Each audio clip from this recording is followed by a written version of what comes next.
250 ગ્રામ લોટ મેંદાનો, હિંગ, નમક, જીરું, મરી ભૂકી, 2 મોટી ચમચી ઘી અને 2 મોટા પાવડા તેલ. બધું મિક્સ કરી અને નરમ લોટ બાંધી લો. પછી તેની રોટલી બનાવી લો.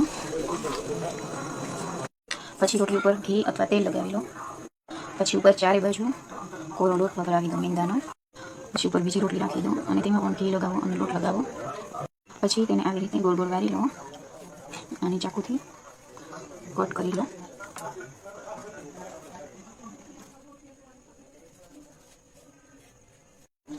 પછી તેને હળવા હાથે પ્રેસ કરી ધીમે ધીમે વણી લો.